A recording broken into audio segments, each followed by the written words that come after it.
Hi everyone. I wanted to share this with you guys, and I felt compelled to because I don't think I've ever really told you the story of me before Golden Glow. So here goes. So I came from Kelowna at 18 and went straight to college, and that's when I decided to become an accountant. My second year of post-secondary, I jumped straight into the workforce. I worked full-time in accounting while doing my entire designation and degree at night. I didn't get to experience the college life that, everyone kind of gets to do. I still partied, but it wasn't the same as going to school with people in your age group. Pretty much the youngest person in every class, because everyone that I went to school with were either working moms or people that already was working in accounting and just wanted to go back to get their designation. So they were all years and years ahead of me. So I was just the young 22-year-old going to night school while trying to pursue and get a head start. By the time I got my designation at 24, I already had almost 5 years of accounting experience under my belt. I was so excited. I started my first job, and little did I know this was when things started to go wrong. For 6 years was the exact same pattern. I would start a job, I would get my job done, I would work efficiently, and I'd get more work on top without a promotion, nothing. It was just more and more work. So I was literally like a working horse, and I thought that if I put my head down, did my work, did everything right, I would just get promoted, but that wasn't the way it was. So I was always had good relationships with my peers and my coworkers, showing them my true self. But when it came to upper management, I just put my head down. No one really knew who I was. They just thought of me as the person that was an efficient worker, and that was it. So after 2 years, I would get frustrated and I would just pick up and leave. And every single time my manager would be shocked because they never saw it coming. The same pattern happened for 6 years. So I left every 2 years, found a new job, and it was becoming really embarrassing. My parents asked me, "What's wrong with you? Why do you keep quitting and leaving?" And I couldn't explain it. I didn't know. I just thought, okay, well, I do my work, I do good work, but why am I not getting the recognition I deserve? I didn't have a job performance issue. That was not the issue. And I think it wasn't until years later where I realized what exactly I was doing wrong. That's not necessarily a bad thing because it does come with my job. Like, my job is to look at risks before any sort of opportunities. And so I've been trained to do that in every situation of my life. For example, when I had my gallbladder removal surgery, I took 2 weeks off of work, and I felt so guilty about it because originally I only intended to take 1 week, but I just didn't heal fast enough.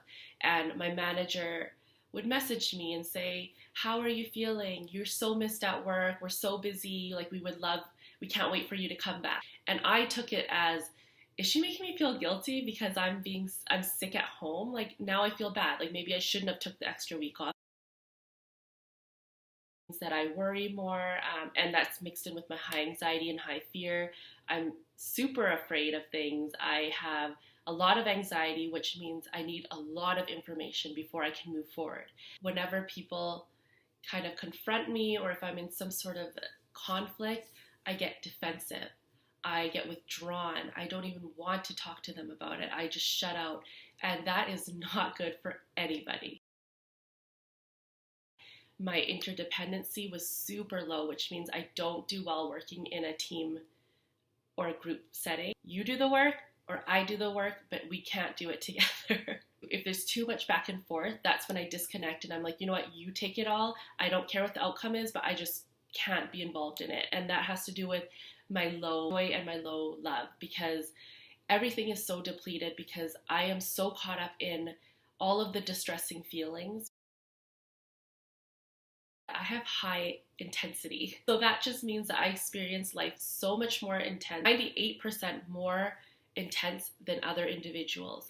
When the highs are high, the lows are low. So for example, if I'm answering a survey, you know how it's like 0 out of 5, where are you? I'm either a 0 or a 5. I'm never in between. I need to start meditating because if I'm constantly in an intense state, in distressing feelings, then that's just going to cause physical, mental pain.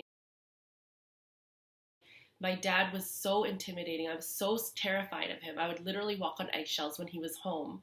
That was just the kind of relationship we had. Was the criteria for me being a good girl, a good daughter, was to do my homework, get good grades, get a good job, but stay out of his way. So that was kind of how I acted in a corporate world. I got the job done. I did it right.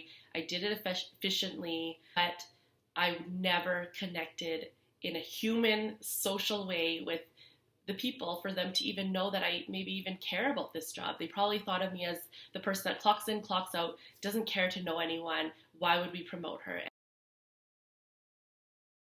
I don't want to blame my parents, but it has a lot to do with my upbringing. My parents were immigrants from Vietnam, and coming to a new country at the age of 19 and 20, there was a lot of fear involved. Every time they made a big change in their life or any sort of decision, it was always a lot of fear and anxiety, and I can see that translating into my life.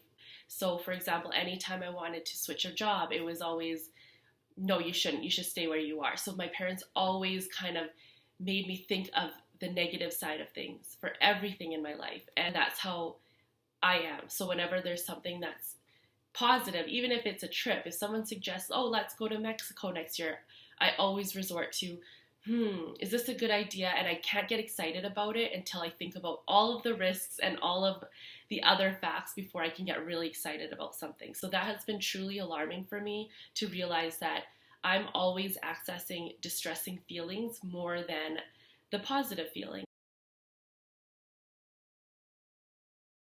In a distressing situation, I know exactly what I want, how I'm feeling, and what my thoughts are. So my head, heart, and my gut is all aligned, and I'm focused inwards. But that's also the problem, because I'm so focused in on myself that I'm not really panning out to see the entire situation and seeing what the other person's thinking.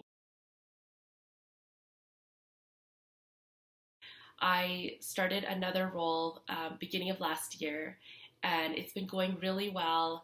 I have such a great relationship with my manager and my senior leaders, and just being a normal person that asks them about their day, that connects with them, to show that I really value our relationship, not in a work setting, but also in a personal level. There's another opportunity for me in a senior role, and that's less than a year of me being in this company. My manager approached me, associate director approached me and said, you should apply. I think you have a good chance of getting this role. But already I can see just amazing big changes, a huge transformation from where I was back before I knew about my EQ assessments. I was 34 when I found out all of this about myself, and honestly, I thought I was such a self-aware person. I was completely blown away with what I've learned, just the changes that I've made since then. It's been wild, and I can't imagine how my life would be if I never knew about this. I would still be in the same pattern. I'd probably be wanting to quit my current role right now, and it's just crazy to know, and it's not ever too late to learn more about yourself. And this just provides the internal dialogue that's been going on in your mind since you were a little kid.